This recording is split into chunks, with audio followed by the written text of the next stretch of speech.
ಈಗ ಈ ಕಾರ್ಯಕ್ರಮದ ಮುಖ್ಯ ಅತಿಥಿಗಳಾಗಿರುವ ಹಿರಿಯ ಪತ್ರಕರ್ತರು ಉದಯವಾಣಿ ಆಗಿರುವಂತಹ ಶ್ರೀ ಜಿ ಯು ಭಟ್ ಹೊನ್ನಾವರ್ ಇವರ ಹಿತನುಡಿಗಾಗಿ ಈ ಸಮಯ.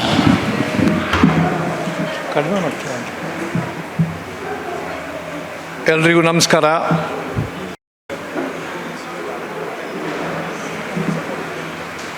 ಬಂಧುಗಳೇ, ಮಾಧೆ ಕಾಮತ್ ಕುಟುಂಬದವರ ಈ ಒಂದು ಒಳ್ಳೆಯ ಕೆಲಸಕ್ಕಾಗಿ ಮಾಧೆ ಕಾಮತ್ ಕುಟುಂಬದ ಎಲ್ಲ ಸದಸ್ಯರನ್ನು ಅಭಿನಂದಿಸುವುದಕ್ಕೆ ಬಯಸ್ತೇನೆ. ಉತ್ತರ ಕನ್ನಡ ಜಿಲ್ಲೆಯಲ್ಲಿ 10,000ಕ್ಕೂ ಹೆಚ್ಚು ಕುಟುಂಬದ ಜನ ಸ್ವಾತಂತ್ರ್ಯ ಹೋರಾಟಕ್ಕೆ ತ್ಯಾಗ ಮಾಡಿದ್ದಾರೆ. ಎಲ್ಲರ ಕಥೆಯೂ ಈವರೆಗೆ ಪ್ರಕಟ ಆಗಿಲ್ಲ. ಇನ್ನು ಬರಬೇಕಾದದ್ದು ಸಾಕಷ್ಟಿದೆ. ಇಂದಿನ ಕಾರ್ಯಕ್ರಮದಲ್ಲಿ ಉಪಸ್ಥಿತರಿರ್ತಕ್ಕಂತಹ ನನ್ನ ಆತ್ಮೀಯರು, ಹಿರಿಯ ವಿದ್ವಾಂಸರು ಆದ ಡಾಕ್ಟರ್ ಜಿ ಎಲ್ ಹೆಗ್ಡೆ ಅವರೇ, ನನ್ನ ಪ್ರೀತಿಯ ಪುಟ್ಟಣ್ಣ ಅವರೇ, ಪ್ರೀತಿಯ ದಿನಕರ್ ಕಾಮತ್ ಅವರೇ, ಹಾಗೂ ಅನಿಲ್ ಕಾಮತ್ ಅವರೇ, ಅರವಿಂದ್ ಕಾಮತ್ ಅವರೇ, ಬಂಧುಗಳೇ, ಸ್ವಾತಂತ್ರ್ಯ ಹೋರಾಟದ ರೋಚಕ ಕಥೆಯನ್ನು, ಇತಿಹಾಸವನ್ನು ನಾವು ಪುನಃ ಅರಿಯಬೇಕಾಗಿದೆ. ಸ್ವಾತಂತ್ರ್ಯ ಬರಬೇಕು ಅಂಥೇಳಿ ಸ್ವಾತಂತ್ರ್ಯ ಹೋರಾಟ ಕಾಲದಲ್ಲಿ ಬಾಂಬ್ ಬಿಟ್ಟರು. ಸ್ವಾತಂತ್ರ್ಯ ಬಂದು ಸಂತೋಷವಾಗಿರುವಾಗ ನಾವು ಈಗಲೂ ಬಾಂಬ್ ಬಿಡೋರಿದ್ದಾರೆ. ಆದ್ದರಿಂದ ಬಾಂಬ್ ಬಿಡೋರ ಬಗ್ಗೆ, ಹಿಂದಿನ ಬಾಂಬ್ ಬಿಡೋರ ಬಗ್ಗೆ ತಿಳ್ಕೊಂಡು ಇಂದಿನ ಬಾಂಬ್ ಬಿಡುವವ್ರನ್ನ ಎದುರಿಸಬೇಕಾಗಿದೆ. ಡಾಕ್ಟರ್ ಸೂರ್ಯನಾಥ್ ಕಾಮತ್ ಅವರು ಬರೆದ 500 ಪುಟಗಳ ಕರ ನಿರಾಕರಣೆ ಚಳವಳಿ ಪುಸ್ತಕದಲ್ಲಿ 300 ಪುಟ ಉತ್ತರ ಕನ್ನಡ ಜಿಲ್ಲೆಯ ಸ್ವಾತಂತ್ರ್ಯ ಹೋರಾಟಗಾರರ ಬಗ್ಗೆ ಇದೆ. ಅದು ಯಾರಿಗೂ ಗೊತ್ತಾಗ್ತಾನೇ ಇರಲಿಲ್ಲ. ಮಾನ್ಯ ನಮ್ಮ ಶಾಂತಾರಾಮ್ ನಾಯಕರು, ಶಿಕ್ಷಕರು ಮೊದಲು ಸ್ವಾತಂತ್ರ್ಯ ಹೋರಾಟದ ಕತೆ ಅನ್ನುವಂಥ ಪುಸ್ತಕ ತಂದರು, ಕರ ನಿರಾಕರಣೆ ಚಳವಳಿ ತಂದರು, ನಾಡವ ಸ್ವಾತಂತ್ರ್ಯ ಹೋರಾಟಗಾರರು ತಂದರು, ಸ್ವಾತಂತ್ರ್ಯ ಹೋರಾಟದಲ್ಲಿ ಮಹಿಳೆಯರು ತಂದರು. ಇತ್ತೀಚೆ ಅವರಿಗೀಗ 86 ವರ್ಷ, ಇತ್ತೀಚೆ ಕೊಂಕಣಿ ಸ್ವಾತಂತ್ರ್ಯ ಹೋರಾಟಗಾರರು ತಂದರು. ಮಿಲಾಗ್ರಿಸನ್ ಜಾರ್ಜ್ ಅವರು 10,000 ರೂಪಾಯಿ ಕೊಟ್ಟರಂತೆ. ಕೊಂಕಣಿಗರು ಸ್ವಾತಂತ್ರ್ಯ ಹೋರಾಟದ ಒಂದು ಪುಸ್ತಕ ತನ್ನಿ ಅಂತ. ಅದರಲ್ಲಿ ಇವರ ಹೆಸರಿತ್ತು. ಆದ್ದರಿಂದ ಇವರಿಬ್ಬರು ಮಕ್ಕಳು ಸ್ಫೂರ್ತಿಗೊಂಡು ಸಮಗ್ರವಾಗಿ ಅವರ ಸ್ವಂತ ಹಸ್ತಾಕ್ಷರದಲ್ಲಿ ಬರೆದಿರ್ತಕ್ಕಂಥದ್ದು. ಇಲ್ಲಿಯವರೆಗೆ ಸ್ವಾತಂತ್ರ್ಯ ಹೋರಾಟಗಾರರು ಹಸ್ತಾಕ್ಷರದಲ್ಲಿ ಬರೆದಿರ್ತಕ್ಕಂಥ ಒಂದೂ ಪುಸ್ತಕ ಬರಲಿಲ್ಲ. ಆದ್ದರಿಂದ ಕುಮಟಾದಲ್ಲಿ ಈ ಕುಟುಂಬದವರು ನಡೆಸಿರ್ತಕ್ಕಂಥ ಸ್ವಾತಂತ್ರ್ಯ ಹೋರಾಟ ಗೋವಿಂದ ಮಂಜುನಾಥ್ ಕಾಮತ್ ಅವರು ಭಾಳ ಅದ್ಭುತವಾದದ್ದು. ಅದನ್ನು ಡಾಕ್ಟರ್ ಜಿ ಎಲ್ ಹೆಗ್ಡೆ ಅವರು ಹೇಳಿದ್ದಾರೆ. ಬಂಧುಗಳೇ, ಸ್ವಾತಂತ್ರ್ಯಕ್ಕಾಗಿ ಗಾಂಧೀಜಿಯವರು ಕರೆ ಕೊಟ್ಟಾಗ ಜಾತಿ, ಮತ, ಧರ್ಮ ನೋಡದೆ, ಅವ ಬ್ರಾಹ್ಮಣನೋ, ಕೊಂಕಣಿಗನೋ, ನಾಡವರನೋ ನೋಡದೆ ಎಲ್ಲ ಜಾತಿಯವರು ಸ್ವಾತಂತ್ರ್ಯ ಹೋರಾಟದಲ್ಲಿ ಪಾಲ್ಗೊಂಡ್ರು. ಮನೆ ಮಠ ಕಳ್ಕೊಂಡ್ರು. 3,000 ಜನಗಳ ಆಸ್ತಿ ಜಪ್ತಾಯಿತು. 600 ಜನ ಜೈಲಿಗೆ ಹೋದರು. 400 ಮಹಿಳೆಯರು ಜೈಲಿಗೆ ಹೋದರು. 40 ಮಕ್ಕಳು ಕೈಕಾಲು ಮುರಿಯುವಾಗೆ ಪೆಟ್ಟು ತಿಂದರು. ಅವರ ಆಸ್ತಿ ಫಾರ್ಫಿಟ್ ಮಾಡಿದರು. ಎಲ್ಲರ ಆಸ್ತಿ ಜಪ್ತು ಮಾಡಿದರು. ಜಪ್ತು ಮಾಡಿದವರು ನಾಗೇಶ್ ಹೆಗ್ಡೆ ಮನೆಯವರು ಒಂದು ಚಾ ಅಂಗಡಿ ಇಟ್ಟರು. ಅಲ್ಲಿ ಹೋಗಿ ಬಂದು ಚಾ ಅಂಗಡಿಗೆ ಸಲುವಾಗಿ ಸಾಕಿದ ಒಂದು ಎಮ್ಮೆ ಕಿಟ್ಲಿ ಅದು ಕೂಡ ತೊಗೊಂಡೋದ್ರು. ಒಂದು ಕುಟುಂಬದ ಎಲ್ಲ 6 ಜನಗಳನ್ನು ಜೈಲಿಗೆ ಕಳಿಸಿದರು. ಅಲ್ಲಿ ಕೆಲಸ ಮಾಡ್ತಕ್ಕಂಥ ಹಾಲಕ್ಕಿ ಒಕ್ಕಳು ಹೆಣ್ಣು ಮಕ್ಕಳು ಕಟ್ಟಿಗೆ ಹೊರೆ ತೊಗೊಂಡು ಹೋಗುವಾಗ ಒಂದೇ ಮಾತನ್ನು ಹೇಳ್ತಾ ಹೋದರು ಅಂತ ಅವರನ್ನು ಹಿಡಿದು ಜೈಲಿಗೆ ಹಾಕಿದರು, ಹೊಡೆದರು. ಕಟ್ಟಿಗೆ ಹೊರೆಯಲ್ಲಿ ಸ್ವಾತಂತ್ರ್ಯ ಚಳವಳಿಯ ಕರಪತ್ರವನ್ನು ಇಟ್ಕೊಂಡು ಮನೆ ಮನೆಗೆ ಮುಟ್ಟಿಸ್ತಕ್ಕಂಥ ಕೆಲಸವನ್ನು ಹಾಲಕ್ಕಿ ಹೆಂಗಸರು ಕೂಡ ಸೌದಿ ಹೊರೆಯಲ್ಲಿ ಇಟ್ಕೊಂಡು ಮಾಡಿದರು. ಹೀಗೆ ಒಂದು ಉಳುವೆರೆ ತಾರಿ ಸುಟ್ಟರು. ಗುಲ್ವಾಡಿ ಶಂಕರರಾಯರು, ದಪ ಕರ್ಮರ್ಕರ್ ಅವರು, ದಿವಾಕರು, ಇಂತಹ ದೊಡ್ಡ ದೊಡ್ಡ ರಾಷ್ಟ್ರಮಟ್ಟದ ಸ್ವಾತಂತ್ರ್ಯ ಹೋರಾಟಗಾರರು ಉತ್ತರ ಕನ್ನಡ ಜಿಲ್ಲೆಯಲ್ಲಿ ಪ್ರೇರಣೆಯಾಗಿ ನಿಂತರು. ತಿಮ್ಮಪ್ಪ ನಾಯಕರು ಸಿದ್ದಾಪುರದವರು, ಅವರು ಗೌಡ ಸಾರಸ್ವತರು. ತಿಮ್ಮಪ್ಪ ನಾಯಕರು ಒಂದು ಗೌಡ ಸಾರಸ್ವತರು ಅಂತಲೇ ಗೊತ್ತಿಲ್ಲ ತುಂಬ ಜನಕ್ಕೆ. ಶಾಲಾ ಶಿಕ್ಷಕರಾಗಿದ್ದರು. ಆ ಕಾಲದಲ್ಲಿ SLC ಆದಂಥ ಹೈಸ್ಕೂಲ್ ಮಾಸ್ಟರ್ ಅವರು. ತಿಮ್ಮಪ್ಪ ನಾಯಕರು ಸ್ವಾತಂತ್ರ್ಯ ಹೋರಾಟಕ್ಕೆ ಧುಮುಕಿ ತುಂಬ ದೊಡ್ಡ ಪ್ರಮಾಣದಲ್ಲಿ ಚಳವಳಿಯನ್ನು ಸಂಘಟಿಸಿದರು. ಸ್ವಾತಂತ್ರ್ಯ ಬಂದ ಮೇಲೆ ಗಾಂಧೀಜಿಯವ್ರನ್ನ ಕೇಳಿದಂತೆ, ಕರ್ನಾಟಕಕ್ಕೆ ನಿಮ್ಮ ಸಂದೇಶ ಏನು ಅಂತ. ತಿಮ್ಮಪ್ಪ ನಾಯಕರೇ ನನ್ನ ಸಂದೇಶ ಅಂತಕ್ಕಂಥ ಮಾತನ್ನು ಗಾಂಧೀಜಿಯವರು ಹೇಳಿದರಂತೆ. ಅಂಥ ಮಹಾನ್ ವ್ಯಕ್ತಿ ತಿಮ್ಮಪ್ಪ ನಾಯಕರು ಸ್ವಾತಂತ್ರ್ಯ ಬಂದ ಮೇಲೂ ಕೂಡ ತುಂಬ ಹೋರಾಟ ನಡೆಸಿದರು. ಮಾದನಗೇರಿ ಗೋಕರ್ಣ ತಿರುವಿನಲ್ಲಿ ಒಂದು ಕುಟೀರ ಕಟ್ಟಿಕೊಂಡು ಅಸಂಖ್ಯ ಆಗೇರ ಹೆಣ್ಣು ಮಕ್ಕಳ ಹೆರಿಗೆಯನ್ನು ಮಾಡ್ತಿದ್ರು. ಅವರು ಮತ್ತು ಇನ್ನೊಬ್ಬರು ಪೈಬಾಯಿ ಅಂತ ಒಬ್ಬರಿದ್ದರು. ಅವರಿಬ್ಬರು ಸೇರಿ ಅಸಂಖ್ಯ ಹೆರಿಗೆಗಳನ್ನು ಮಾಡ್ತಿದ್ರು. ಹೀಗೆ ಒಂದಲ್ಲ ಎರಡಲ್ಲ 100 ಕಥೆಗಳಿದ್ದಾವೆ. ಹಸ್ಲರ ದೇವಿ ಅನ್ನುವಂಥ ಒಬ್ಬ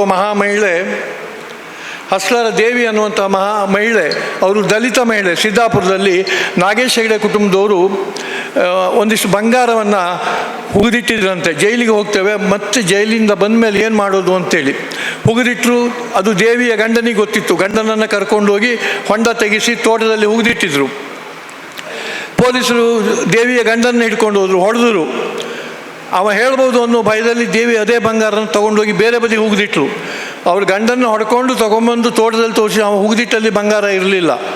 ಮತ್ತೆ ತೊಗೊಂಡೋಗಿ ಹೊಡೆದು ದೇವಿ ಗಂಡ ಸತ್ತೋದ. ಆದರೂ ಕೂಡ ಬಂಗಾರ ಮುಚ್ಚಿಟ್ಟಿರ್ತಕ್ಕಂಥ ಸುದ್ದಿಯನ್ನು ದೇವಿ ಹೇಳಲಿಲ್ಲ. ಹಸ್ಲರ ದೇವಿ ಸ್ವಾತಂತ್ರ್ಯ ಬಂದ ಮೇಲೆ ಒಂದು ರಾತ್ರಿ ಅವರ ಮನೆಗೆ ಹೋಗಿ, ಒಡೆಯ, ನಾ ಈ ಬಂಗಾರನ ತಂದು ಕಾದಿಟ್ಟಿದ್ದೇನೆ, ನೀವು ಜೈಲಿಗೆ ಹೋಗಿದ್ರಿ, ನನಗೆ ಜೈಲಿಗೆ ಹೋಗ್ಲಿಕ್ಕೆ ಆಗಲಿಲ್ಲ ಸ್ವಾತಂತ್ರ್ಯ ಹೋರಾಟಕ್ಕೆ, ಆದ್ದರಿಂದ ಈ ಬಂಗಾರ ನಿಮ್ಮದು ಕಾದಿದ್ದೇನೆ, ತಗೊಳ್ಳಿ ಅಂತ ಸಂಜೆ ಹೊತ್ತಿಗೆ 3 ಸಂಜೆ ದೇವಿ ಕೊಡ್ತಾಳೆ. ಗಾಂಧೀಜಿಯವರು ಸಿದ್ದಾಪುರಕ್ಕೆ ಬಂದಾಗ ಗುಲ್ವಾಡಿ ಶಂಕರರಾಯರು ದೇವಿಯನ್ನು ಮೆರವಣಿಗೆಯಲ್ಲಿ ಕರ್ಕೊಂಡ್ಬಂದು ಗಾಂಧೀಜಿಯವರಿಗೆ ಪರಿಚಯ ಮಾಡಿಸ್ತಾರೆ. ನೋಡಿ, ಈ ಮಹಿಮೆ ಭಾಳ ದೊಡ್ಡ ಕುಟುಂಬದ ತಪ್ಪಲೆಯಲ್ಲಿ ತುಂಬಿಟ್ಟಿರ್ತಕ್ಕಂಥ ಬಂಗಾರವನ್ನು ಉಳಿಸಿದ್ದಾರೆ ಅಂತ ಗಾಂಧೀಜಿಯವರು ಹೇಳಿದರಂತೆ. ಇಂಥವರ ತ್ಯಾಗದಿಂದಲೇ ಈ ದೇಶಕ್ಕೆ ಸ್ವಾತಂತ್ರ್ಯ ಬಂದಿದೆ ಅಂತಕ್ಕಂಥ ಮಾತನ್ನು ಹೇಳಿ ಖಾದಿ ಮಾಲೆಯನ್ನು ಗಾಂಧೀಜಿಯವರು ಹಸ್ಲರ ದೇವಿಗೆ ಹಾಕಿದರು ಅಂತ. ಎಷ್ಟು ಜನ ಮಕ್ಕಳು ಒಂದೇ ಮಾತನ್ನು ಮಾಡ್ತಾ ಬಾವುಟ ಹಿಡ್ಕೊಂಡು ಓಡಾಡುವಾಗ ಮಕ್ಕಳನ್ನು ಹೊಡೆದು ಬಡ್ದು ಮಾಡಿದರು. ಎಷ್ಟು ಜನ ಹೆಂಗಸರು ಕೈಕಾಲು ಮುರ್ಕೊಂಡ್ರು. ಪೊಲೀಸರ ಹಿಂಸೆ ಅತ್ಯಾಚಾರ ಮಾಡುವ ಭಯದಿಂದ ಹೆಣ್ಣು ಮಕ್ಕಳು ಯಾವಾಗಲೂ ಸೊಂಟದಲ್ಲಿ ಒಂದು ಚೂರಿ ಇಟ್ಕೊಳ್ತಿದ್ರಂತೆ. ಅತ್ಯಾಚಾರ ಮಾಡ್ತಾರೆ ಅಂದರೆ ಆತ್ಮಹತ್ಯೆ ಮಾಡ್ಕೊಂಡ್ಬಿಡೋದು ಅಂತ. ಹೀಗೆ ಸಾವಿರ ಜನ ಈ ಜಿಲ್ಲೆಯ ಜನ ಹೋರಾಟ ಮಾಡಿದ್ದಾರೆ. ಈ ದೇಶದ ಸ್ವಾತಂತ್ರ್ಯಕ್ಕಾಗಿ ಎಲ್ಲ ಚಳವಳಿಗೂ ಆಗಿದೆ. ಉಪ್ಪಿನ ಸತ್ಯಾಗ್ರಹ ಆಗಿದೆ, ಜಂಗಲ್ ಸತ್ಯಾಗ್ರಹ ಆಗಿದೆ, ಹಾಗೆ ವಿದೇಶಿ ವಸ್ತುಗಳನ್ನು ಸುಡ್ತಕ್ಕಂಥ ಗಾಂಧೀಜಿ ಯಾವೆಲ್ಲ ಸತ್ಯಾಗ್ರಹಗಳನ್ನು ಅಲ್ಲಿ ಮಾಡಿದರೋ ಅದೆಲ್ಲ ಸತ್ಯಾಗ್ರಹವನ್ನು ಉತ್ತರ ಕನ್ನಡ ಜಿಲ್ಲೆ ಜನ ಮಾಡಿದ್ದಾರೆ. ಇಷ್ಟೆಲ್ಲ ಕಷ್ಟಪಟ್ಟು ಸ್ವಾತಂತ್ರ್ಯ ಗಳಿಸಿಕೊಟ್ಟಿರ್ತಕ್ಕಂಥ ಸ್ವಾತಂತ್ರ್ಯ ನಂತರ ಒಂದು MP ಆಗ್ತಕ್ಕಂಥ ಅವಕಾಶವೂ ಯಾವ ಸ್ವಾತಂತ್ರ್ಯ ಹೋರಾಟಗಾರನಿಗೆ ಸಿಗಲಿಲ್ಲ. ದಕ್ಷಿಣ ಕನ್ನಡದವ್ರು ಬಂದು ಮೊದಲು ಚುನಾವಣೆ ನಿಂತರು. ಅಲ್ಲಿಂದ ಉತ್ತರ ಕನ್ನಡ ಜಿಲ್ಲೆ ಇದೇ ಪರಿಸ್ಥಿತಿ ಮುಂದುವರ್ಕೊಂಡಿದೆ. ಬಂಧುಗಳೇ, ಇನ್ನೂ ಹೇಳ್ತಕ್ಕಂಥದ್ದು ತುಂಬ ಸ್ವಾತಂತ್ರ್ಯ ಹೋರಾಟಗಾರರ ಕಥೆಗಳಿದ್ದಾವೆ, ಜೀವಂತ ಕಥೆಗಳು. ಆಮೇಲೆ ನಾರಾಯಣ್ ಶಾನ್ಭಾಗ್ ಅವರು 1000 ಹವ್ಯಕರು ಅಂತ ಹವ್ಯಕರ ಸ್ವಾತಂತ್ರ್ಯ ಹೋರಾಟದ ಕುರಿತು ಒಂದು ಪುಸ್ತಕ ಮೊನ್ನೆ ತೊಗೊಂಬಂದಿದ್ದಾರೆ. ಕೆಕ್ಕಾರ್ ನಾಗರಾಜ್ ಭಟ್ರು ಸಿದ್ದಾಪುರದಿಂದ ಒಂದು ಪುಸ್ತಕ ಪ್ರಕಟ ಮಾಡಿದ್ದಾರೆ ಸ್ವಾತಂತ್ರ್ಯ ಚಳವಳಿಯ ಕುರಿತು. ಹೀಗೆ ಆ ಸಾಲಿನಲ್ಲಿ ಇವರದು ಗೋವಿಂದ ಮಂಜುನಾಥ್ ಕಾಮತ್ ಅವರ ಪುಸ್ತಕ ಬಂದಿದೆ. ಇನ್ನೂ ಬರ್ತಕ್ಕಂಥ ಪುಸ್ತಕ ಸಾಕಷ್ಟಿದೆ. ಇಲ್ಲಿಗೆ ಇದು ಮುಗಿಯೋದಿಲ್ಲ. ಸ್ವಾತಂತ್ರ್ಯ ಹೋರಾಟಗಾರರ ಕುರಿತು ಒಂದು ಕಾದಂಬರಿ ಬಂದಿದೆ, ದಂಡಿ ಅಂತ. ಅದು ಸಿನಿಮಾ ಕೂಡ ಆಯಿತು. ನಾನು ಕೂಡ ಒಂದು ಪಾತ್ರ ಮಾಡಿದ್ದೆ. ಆದರೆ ಜನ ನೋಡಲಿಲ್ಲ. 6-7 ಪುಸ್ತಕಗಳು ಬಂದು, ಇವತ್ತು ಇನ್ನೊಂದು ಪುಸ್ತಕ ಬಂದಿದೆ, ಜನ ಓದೋದಿಲ್ಲ. ನಮ್ಮ ಮಕ್ಕಳಿಗೆ ಅದನ್ನು ನಾವು ತಿಳಿಸ್ಕೊಡ್ತಕ್ಕಂಥ ಕೆಲಸ ಭಾಳ ದೊಡ್ಡ ರೀತಿಯಲ್ಲಿ ನಡೀಬೇಕಾದಂಥ ಅಗತ್ಯ. ಯಾರಿಗೆ ಇತಿಹಾಸ ಗೊತ್ತಿಲ್ವೋ ಅವರು ವರ್ತಮಾನದಲ್ಲಿ ಅಭಿಮಾನದಿಂದ ಬದುಕೋದಕ್ಕೆ ಸಾಧ್ಯ ಆಗೋದಿಲ್ಲ. ಯಾರು ವರ್ತಮಾನದಲ್ಲಿ ಅಭಿಮಾನದಿಂದ ಬದುಕೋದಿಲ್ವೋ ಅವರಿಗೆ ಭವಿಷ್ಯ ಕಟ್ಟೋದು ಕೂಡ ಸಾಧ್ಯ ಆಗೋದಿಲ್ಲ. ಇಷ್ಟು ಜನ ಕಷ್ಟಪಟ್ಟು, ಈ ದೇಶದ ಜನ, ಈ ಜಿಲ್ಲೆಯ ಜನ ಕಷ್ಟಪಟ್ಟು ಗಳಿಸಿರ್ತಕ್ಕಂಥ ಒಂದು ಸ್ವಾತಂತ್ರ್ಯಕ್ಕೆ ಧಕ್ಕೆ ತರ್ತಕ್ಕಂಥ ಕೆಲಸಗಳು ಈ ದೇಶ ತುಂಬ ನಡೀತಾ ಇದೆ. ಜಾತಿಯ ಹೆಸರಿನಲ್ಲಿ, ಧರ್ಮದ ಹೆಸರಿನಲ್ಲಿ, ಹಿಂದೂ ಮುಸ್ಲಿಂ ನಡೀತಾ ಇದೆ. ಆವಾಗ ಎಲ್ಲ ಧರ್ಮದವರು ಸ್ವಾತಂತ್ರ್ಯ ಹೋರಾಟದಲ್ಲಿ ಪಾಲ್ಗೊಂಡಿದ್ದರು. ಯಾಕೆ ನಾನು ಮೊದಲು ಒಂದು ಮಾತನ್ನು ಹೇಳಿದೆ ಅಂತಂದರೆ, ಈ ದೇಶದಲ್ಲಿ ವಿದ್ಯೆ ಕಲಿತು ವೈದ್ಯರಾಗುವವರು, ಜೀವ ಉಳಿಸ್ತಕ್ಕಂಥವರು, ಡಾಕ್ಟ್ರುಗಳು ಬಾಂಬಿಡೋಕ್ಕೆ ಹೊರಟಿದ್ದಾರೆ. ಮೊದಲೇನು ತಿಳ್ಕೊಂಡಿದ್ವಿ, ಅವಿದ್ಯಾವಂತರು, ತಿಳಿದಿದ್ದವರು ಭ್ರಮೆಗೊಳಗಾಗಿ ಬಾಂಬಿಡ್ತಾರೆ ಅಂತ. ಈಗ ವಿದ್ಯಾವಂತರು ತಿಳಿದವರು, MD ಪರೀಕ್ಷೆ ಪಾಸಾದವರು ಇಂಥ ಡಾಕ್ಟ್ರುಗಳು ಬಾಂಬಿಡೋಕ್ಕೆ ಶುರು ಮಾಡಿದ್ದಾರೆ ತಪ್ಪು ಕಲ್ಪನೆಯಿಂದ ಈ ದೇಶಕ್ಕೆ. ಅದಕ್ಕಿಂತ ಭೀಕರವಾದದ್ದು ವಿಷ ತಯಾರು ಮಾಡಿದ್ದಾರೆ. ಒಂದು ಹನಿ ವಿಷವನ್ನು 100 ಜನ 1000 ಜನ ಕೊಲ್ಬೋದು. ದೇವಸ್ಥಾನದ ಪ್ರಸಾದಗಳಲ್ಲಿ ಹಾಕಬೇಕು, ಭೋಜನ ಸಮಾರಂಭಗಳಲ್ಲಿ ಹಾಕಬೇಕು, ಊರಿನ ಕುಡಿಯುವ ನೀರಿನ ಟ್ಯಾಂಕಿಗೆ ಹಾಕಬೇಕು. ಇಂತಹ ಅಪಾಯಕಾರಿ ಒಂದು ತಲೆಮಾರು ನಮ್ಮ ಮುಂದೆ ಇರೋವಾಗ ಇಂಥ ದೇಶದ ಸ್ವಾತಂತ್ರ್ಯ ಹೋರಾಟಗಾರರ ಕಥೆಗಳನ್ನು ನಾವು ನಮ್ಮ ಮಕ್ಕಳಿಗೆ ಹೇಳಬೇಕು. ನಮ್ಮ ಶಾಲೆಗಳಿಗೆ, ನಮ್ಮ ಜಿಲ್ಲೆಯ ಶಿಕ್ಷಣ ಸಂಸ್ಥೆಗಳಿಗೆ ಇಲ್ಲಿರ್ತಕ್ಕಂಥ ವಿಧಾತ್ರಿ ಗುರುರಾಜ್ ಶೆಟ್ಟರಿಗೂ ಕೂಡ ನಾನು ಮಾತನ್ನು ಹೇಳಿದ್ದೆ, ನೀವೇ ಮುಂದೆ ನಿಂತು ಜಿಲ್ಲೆಯ ಸ್ವಾತಂತ್ರ್ಯ ಹೋರಾಟಗಾರರು ಹೇಗಿದ್ದರು, ಏನೇನು ತ್ಯಾಗ ಮಾಡಿದರು ಅನ್ನುವ ಪುಸ್ತಕಗಳನ್ನು ಕೊಟ್ಟು ಅವರಿಗೆ ಬರೆಯೋದಕ್ಕೆ ಹಚ್ಚಿ ಪ್ರಬಂಧ ಮಾಡಲಿ, ಭಾಷಣ ಸ್ಪರ್ಧೆಗಳು ಭಾಗವಹಿಸಲಿ. ಕೇವಲ ದುಡ್ಡು ಮಾಡೋದು ಅಥವಾ ಶ್ರೀಮಂತಿಗೆ ಅದು ಮುಖ್ಯ ಅಲ್ಲ. ನಾವು ಈ ದೇಶದಕ್ಕೆ ಹಿರಿಯರು ತ್ಯಾಗ ಮಾಡಿದ್ರು ಆ ಪರಂಪರೆಯನ್ನು ಮುಂದುವರಿಸಬೇಕಾದಂಥ ಅಗತ್ಯವಿದೆ ಅನ್ನುವಂಥ ಮಾತನ್ನು ಹೇಳಿದ್ದೇನೆ. ಅಂಥ ಕೆಲಸ ಆಗಬೇಕು. ತಿಮ್ಮಪ್ಪ ನಾಯಕರ ಪುಸ್ತಕ ಬರಬೇಕು. ಮಡ್ಗಾಂವ್ಕರ್ ಕುಟುಂಬ ಭಾಳ ದೊಡ್ಡ ತ್ಯಾಗ ಮಾಡಿದೆ, ಅದ್ರ ಬಗ್ಗೆ ಕೂಡ ಪುಸ್ತಕ ಬರಬೇಕಾಗಿದೆ. ಇನ್ನೂ ಕೂಡ ಯಾರು ಅವ್ರ ಕುಟುಂಬದವರು ಮಾಡಬೇಕಾಗಿದೆ. ಆ ಮುಖಾಂತರವಾಗಿ ಈ ಜಿಲ್ಲೆಯ ತ್ಯಾಗ ಕೇಂದ್ರ ಸರ್ಕಾರ ಗೊತ್ತಾಗಬೇಕು, ಕೇಂದ್ರ ಸರ್ಕಾರ ಉತ್ತರ ಕನ್ನಡ ಜಿಲ್ಲೆಯನ್ನು ಗಮನಿಸಬೇಕು. ಇಂಥ ಹಲವಾರು ಕೆಲಸಗಳಾಗಬೇಕಾಗಿದೆ. ಅದೆಲ್ಲದಕ್ಕೂ ಇಂದಿನ ಕಾರ್ಯಕ್ರಮ ಪ್ರೇರಣೆ ನೀಡಲಿ ಅನ್ನುವಂಥ ಮಾತನ್ನು ಹೇಳೋಕೆ ಬಯಸ್ತಾ ಇದ್ದೇನೆ. ಕಷ್ಟಪಟ್ಟು ಪುಸ್ತಕ 2 ಪುಸ್ತಕಗಳನ್ನು ಸಂಪಾದನೆ ಮಾಡಿದ್ದಾರೆ. ಓದಿದರೆ ಸಾಲದು, ಇದನ್ನು ಅರ್ಥ ಮಾಡಿಕೊಂಡು ಈ ಪ್ರೇರಣೆ ಪಡೆದು ದೇಶಕ್ಕಾಗಿ ನಾವು ಏನು ಮಾಡ್ಬೋದು ಅಂತ ಆಲೋಚನೆ ಮಾಡೋದಕ್ಕೆ ಮುಂದಿನ ತಲೆಮಾರು ಆಲೋಚನೆ ಮಾಡಿದರೆ ಮಾತ್ರ ಈ ದೇಶಕ್ಕೆ ಭವಿಷ್ಯ ಇದೆ. ಇಲ್ಲಾಂದರೆ ತುಂಬ ಕಷ್ಟ ಇದೆ. ಯಾಕೆಂದರೆ ಹೊರಗಿನವ್ರು ಬರಬೇಕಾಗಿಲ್ಲ ಯುದ್ಧ ಮಾಡೋದಕ್ಕೆ. ಹೊರಗಿನವ್ರು ದೇಶದ ಒಳಗಿದ್ದವರೇ ಹಾಳು ಮಾಡ್ತಾರೆ. ಅದಾಗದೇ ಇದ್ದ ಕಾಪಾಡಿಕೊಳ್ಳೋದಕ್ಕೆ ಇಂಥ ಪುಸ್ತಕಗಳು ನಮ್ಮ ಪಾಲಿಗೆ ಭಗವದ್ಗೀತೆ ಆಗಲಿ ಅಂತ ಹಾರೈಸಿ ನನ್ನ ಮಾತು ಮುಗಿಸ್ತೇನೆ. ನಮಸ್ಕಾರ.